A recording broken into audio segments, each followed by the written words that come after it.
how bad is it to smash a carabiner up against things? We know how strong it is this way. We know how strong it is this way. That's what's printed on your carabiner. But if you are trying to do a fixed rope on something that already has a rope over it, in this example, this is a belay bar from a climbing gym. But if you wanted to throw a rope over a tree branch, you're going to, one option is tie a knot. Could be a butterfly, could be an 8. I personally don't think it matters, but you can correct me if I'm wrong. Clip in here, and you clip this part of the rope here, and then you can suck it up, and then when you're all done, you can have this tail here, and you can pull it back down, and then pull it all the way off. And the question is, how does that affect that carabiner when it's being pushed up against that, and especially if you were to pull it around? And basically, I am going to do this as a single test. I might test 2 carabiners, and I'd like to get you guys' feedback on how I can properly test this, because I think this is actually a full value episode that I should chase the rabbit. I do have some solid branches outside that I probably could bring in here, or even like a 1/2-inch pipe would probably be better, and simulate the same thing but on a smaller diameter.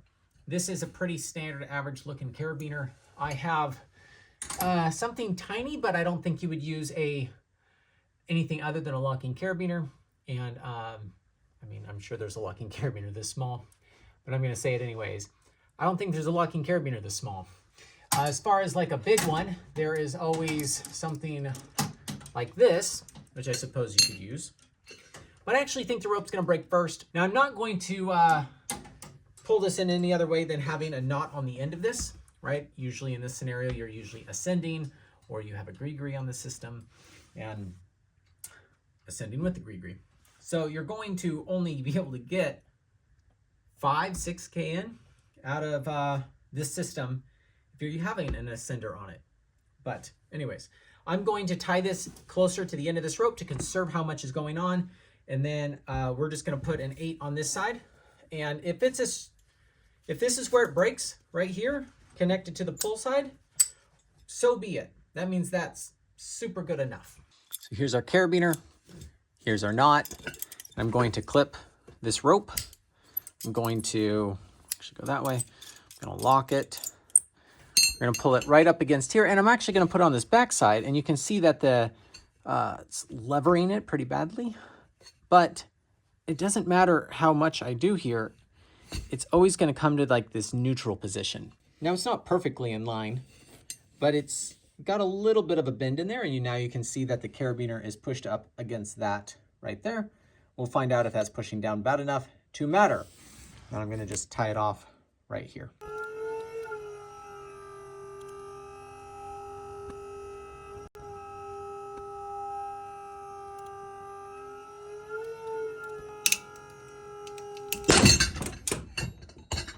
Oh, shit.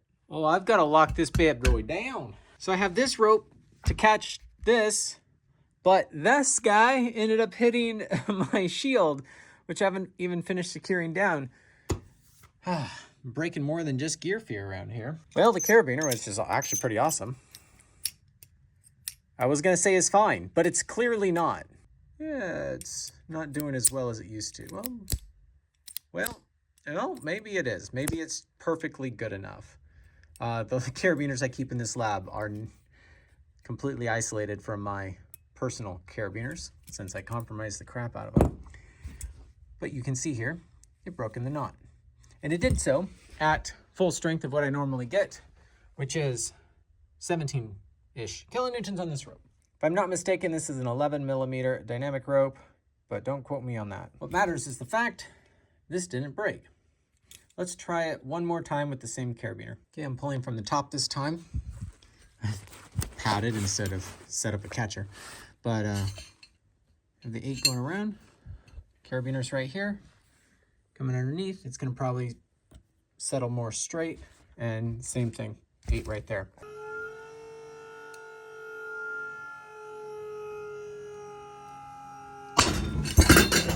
I really do need a better setup.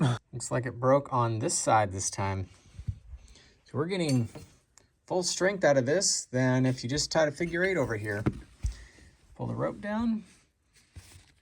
Whoa. Hold on. Did it bend it? Oh baby, we got a cool result. It did bend it.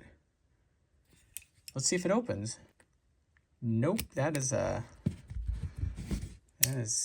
you can see how much it's off. I mean, you're talking, what is it, 18 kilonewtons I got? Like, yeah, super good enough. Yeah. When we tested carabiners over an edge like this, depending how I levered it, it was 4 kilonewtons if I remember right. But it was like pretty hard to actually get it to stay on the edge. And if you wanted a sticker, you get them with every purchase at extremegear.org. Yeah, okay, so we got a good result. Who knows? Maybe putting that up against a smaller pipe. This is 3.5 inches outside diameter. Maybe against a 1/2 inch pipe could produce some very interesting results. I kind of like shit testing this among a little bit of a smaller audience before I put a bunch of time into like thoroughly testing this as a main video. I still get every single comment on the Clips channel in my email. So let me know what you think while I can still do that. Thanks for watching. Cheers.